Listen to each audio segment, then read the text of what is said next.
Hey everybody, CJ Thomas here, and today we're discussing Would You Eat It Wednesday. The topic of our discussion today is chocolate.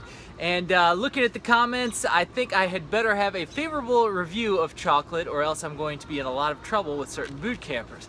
That being said, I'm always going to give it to you straight here. You know I'm not going to sugarcoat it for you, but to be honest with you, I think chocolate can be a very good food for you, and we're going to go into detail why that can be and how you can avoid some of the pitfalls here that come along with chocolate. So let's go over the basics first. The basics being there's different kinds of chocolate. Obviously you might have heard of white chocolate, milk chocolate, and dark chocolate. Well, you can forget about the first two there. White chocolate has 0% chocolate in it. It is not chocolate at all, okay? It doesn't have any of the cacao, the actual cacao plant in there. So that's all sugar and nastiness. You've got milk chocolate, and I think that's actually has to have 10% cacao in it. So now you've got 10%, but that's 90%. You don't exactly know what's in there. It's mostly sugar, by the way. So milk chocolate is out as well. So those of you who are thinking I was gonna give you the A-OK on Kit Kat bars and Snickers bars, I'm sorry about that. However, dark chocolate can have some benefits to it. So some of you are clapping your hands, you're all excited now. Yay, we got dark chocolate, we can have as much as we want. Hang on for just a second, let me get some points out here and we'll get through this one point at a time, okay? So, what's in dark chocolate? Now that we've found what we're really talking about for the rest of this conversation is dark chocolate, and we'll go over percentages in a little bit here, but inside of dark chocolate, what you get from the cacao plant, you're getting magnesium. So that's one nutrient that is missing in a lot of people's diets, okay? You're not getting enough magnesium. Magnesium deficiency is running rampant throughout our country and the nation. So yes, magnesium, that's a good thing. You can get up to a quarter of your daily value of magnesium. So that's a good thing. Plus, calcium, everybody's hyped up about calcium. You can't use calcium without magnesium. So there's another good point. It's got polyphenols in there. So polyphenols has been described as like miracle grow for your neurons. Your neurons inside your brain help your brain to fire, help those neural connections, make you function, better brain function, more cognitive function. That's what you want. You want to be thinking clearly, you want to be focused, right? So polyphenols, another good point. It's got flavonols, it's got flavonoids, it's got antioxidants. Antioxidants are super good for protecting you against free radicals, and free radicals can run rampant in the body, cause a lot of damage, but antioxidants are going to help protect against that. It's got some caffeine in there too, so in your chocolate you've got some low caffeine content, probably not enough to get you hyper necessarily, but if you were watching out for caffeine, that might be one caveat here. But overall, this is a really great product so far, okay? So cacao, it's got cancer prevention is associated with it, it's got heart health association, it's got good for cholesterol levels, good for brain health. We talked about the neurons, we talked about that. Good for blood pressure. So a lot of people, a lot of the top health professionals out there actually refer to high quality cacao chocolate as a superfood. So this is all good stuff. So far, so good, all right? You're getting excited yet? You ready to eat some chocolate? So yes, chocolate, so far so good. Let's talk percentages for just a second here, okay? So percentages, when you look at your chocolate bar or whatever chocolate product you're getting, you know, it can still be called dark chocolate and I think be, 60% or something like that. You'll hear different ranges from the experts. Experts will tell you 70% in most cases. It has to be at least 70% to be decent for you. You got to realize that the other percentage, the remaining percentage, is going to be mostly sugar. So if you're getting a 70% bar, that means 30% of that portion is going to be mostly sugar, maybe some other ingredients in there as well, which you want to watch out for. We talked about in one of the last videos, sugar content. We really got to watch the levels there, okay? So 85% some will recommend, maybe even higher.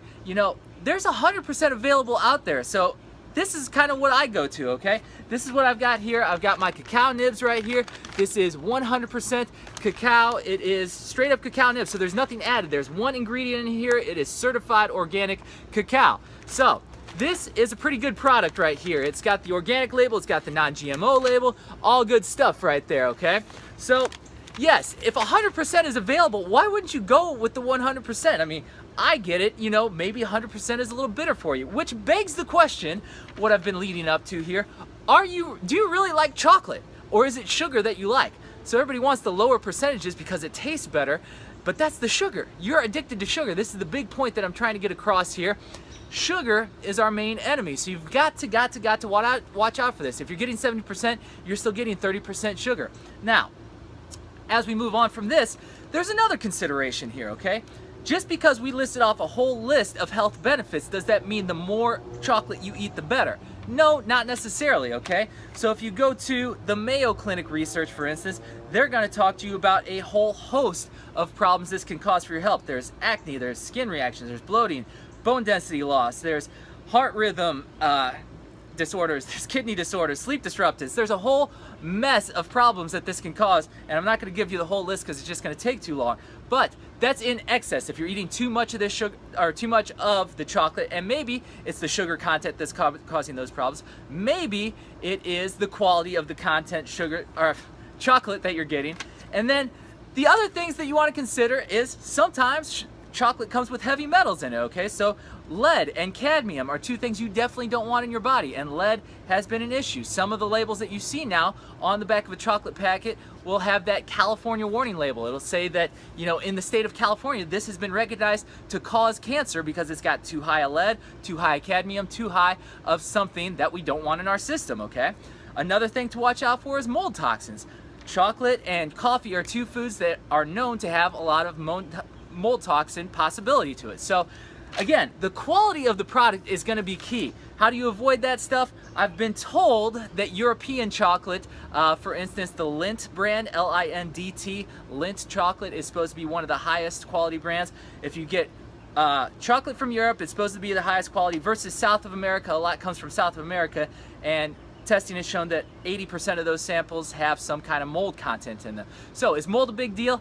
It can be. It can be for some people, especially if it's growing rampant. If you got too much mold fungus, it's going to cause hormonal disruption for you. You're going to have a whole host of problems there as well. So few things to watch out for here, but I think if you get a good source of chocolate like the Lindt from Europe, like a raw cacao like this one, 100%, you know, look at the back of your label here. Watch for that California warning label that I told you about, the California label that says, you know, this product may cause cancer. You know, something I want to watch out for. But otherwise than that, I think, yes, chocolate can be okay. What quantity are we saying? We're going to give you a recommendation of 1 ounce per day, okay? So 1 ounce per day, up to that amount I think is okay. If you go a little over that, maybe okay. We start to range too far over that, now you're getting in excess. Now you get into what the Mayo Clinic's talking about as potential health concerns, okay? But if you do the 100%, you're not getting any sugar. I know it's a little more bitter, but it's like, you know, if you were in school, you were trained for this, okay? You don't want a 70% on your test, you want 100%. I mean, I don't understand why this is discussion, okay? Retrain your palate, get away from that sugary nonsense, and start eating 100% real cacao and see if you actually like chocolate for realsies, all right? CJ Thomas, Would You Eat It Wednesday? That's it for chocolate. I'll talk to you soon.